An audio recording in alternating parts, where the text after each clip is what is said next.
Hello everyone.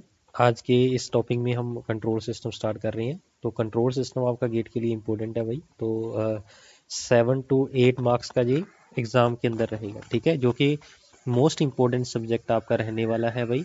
और इसके ऊपर जो क्वेश्चन रहेगा बिल्कुल बेसिक सा, ठीक है, कोई इसमें दिमाग लगाने वाली ज़रूरत नहीं पड़ेगी आपको, ठीक है। सिंपल सा क्वेश्चन, अगर आपको थोड़ा बहुत उसका आइडिया है तो आप इजीली उसको कैलकुलेट कर सकते हो, ठीक है।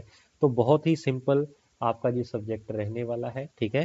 तो 1 बाय 1 हम इसको बड़े अच्छे वे में देखेंगे, ठीक है। तो आज इस लेक्चर के अंदर हम सबसे पहले इसका सिलेबस देखते हैं राजी, जो हमारे गेट के अंदर रहेगा और जिसको हम मैक्सिमम कवर करेंगे, ठीक है।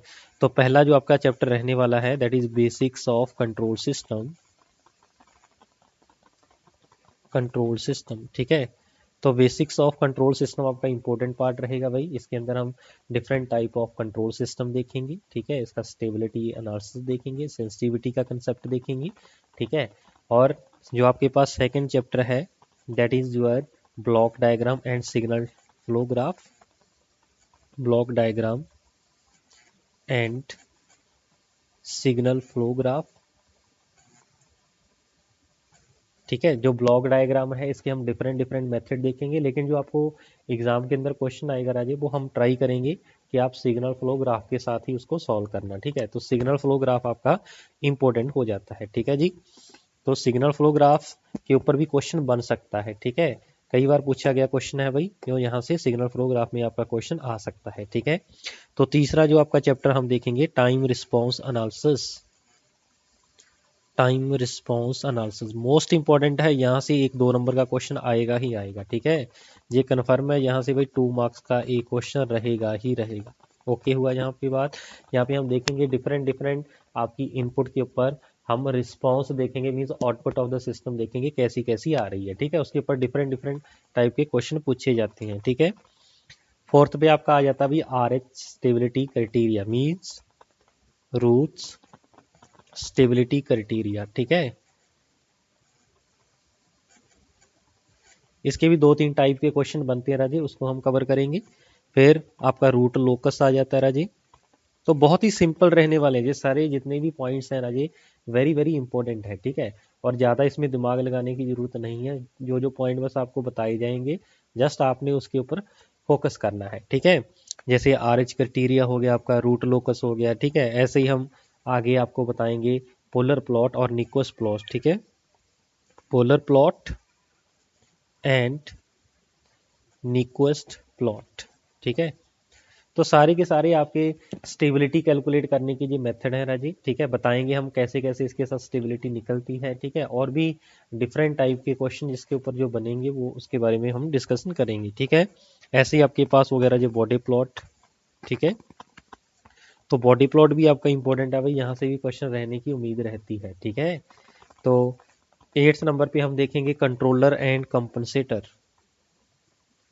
कंट्रोलर्स एंड कंपनसेटर, ठीक है। इसके ऊपर इलेक्ट्रॉनिक पे क्वेश्चन बनता है राजे, इलेक्ट्रिकल में बहुत कम चांस है कि यहाँ से क्वेश्चन बने, लेकिन हम फिर भी इसको डिटेल में देखेंगे, ठीक है।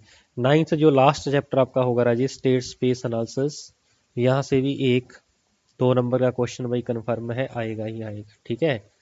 तो 2 मार्क्स का यहाँ पे क्वेश्चन आएगा, ठीक है। अब जैसे आपके पास RH क्राइटेरिया हो गया, ठीक है, रूट लोकस हो गया, पोलर प्लॉट हो गया और बॉडी प्लॉट हो गया, ठीक है। इन चारों में से एक क्वेश्चन आपके पास पेपर में रहेगा, हो सकता है 2 क्वेश्चन आ जाए, लेकिन चारों में से एक क्वेश्चन आपका कवर होगा ही होगा, ठीक है। लेकिन ये जो टॉपिक है आपके RH criteria, root locus, polar plot और निक्वेस्ट और बॉडी प्लॉट, ठीक है, ये वेरी सिंपल है। ज़्यादातर लोगों को ये डिफिकल्ट लगते हैं, लेकिन हम आपको इतना आसान बना देंगे कि आपका हर एक टाइप का क्वेश्चन एग्जाम के अंदर रहेगा, ठीक है। तो सबसे इंपॉर्टेंट चैप्टर आपका state space analysis and your time response analysis, ये चैप्टर जो दोनों है that is very very important है। यहाँ से क्वेश्चन हर हालत में आएगा ही आएगा, ठीक हुआ यहाँ तक, ठीक है। तो बेसिक ऑफ कंट्रोल सिस्टम में हम क्या देखेंगे राजे, आपके टाइप ऑफ कंट्रोल सिस्टम देखेंगे, ठीक है। उसके अंदर आप किसी भी नेटवर्क का, किसी भी सिस्टम का आप ट्रांसफर फंक्शन कैसे कैलकुलेट करना है वो चीज़ हम यहाँ पे देखेंगे, ठीक है। और सेंसिटिविटी देखेंगे, सिस्टम की सेंसिटिविटी आप कैसे निकालते हो, पॉजिटिव नेगेटिव फीडबैक देखेंगे, ठीक है। वो सारी टर्में जो होगी हम इसमें कवर करेंगे। ठीक है, इस चैप्टर भी आपके लिए इसीलिए इम्पोर्टेंट हो जाता है क्योंकि इसी चैप्टर की आगे फर्दर आपके पास एप्लीकेशन है सभी टाइप के चैप्टर में। ठीक है, ब्लॉक डायग्राम और signal flow graph very important है। ठीक है, यहाँ से भी क्वेश्चन भाई बन जाता है। ठीक है, ये जो दोनों चैप्टर है इसमें से एक क्वेश्चन बनेगा ही बनेगा। ठीक है, वन क्वेश्चन। ठीक है, तो जो बॉडी सॉरी आपके पास ब्लॉक डायग्राम और सिग्नल फ्लो ग्राफ है, ये भी आपका इम्पोर्टेंट है और बहुत ही इजी क्वेश्चन यहाँ से बनता है और सिंपल सा कंसेप्ट है दोनों के बिटवीन। ठीक है, कोई ज़्यादा दिमाग लगाने वाली ज़रूरत नहीं है, जो एक प्रोसीजर आपको बताया जाएगा उसी को जस्ट आपने फॉलो करना है। ठीक है, तो ये था भैया आपके पास सिलेबस ऑफ कंट्रोल सिस्टम। ये टॉपिक पे हम आपको फोकस करेंगे। ठीक है, जो चीज़ इंपॉर्टेंट होगी उसके ऊपर ज़्यादा फोकस करेंगे, जो चीज़ कम इंपॉर्टेंट होगी उसको आपको ओवरव्यू देकर छोड़ दिया जाएगा। ठीक है, चलिए तो इस लेक्चर में बस इतना ही था, मिलते हैं नेक्स्ट लेक्चर में। Thank you.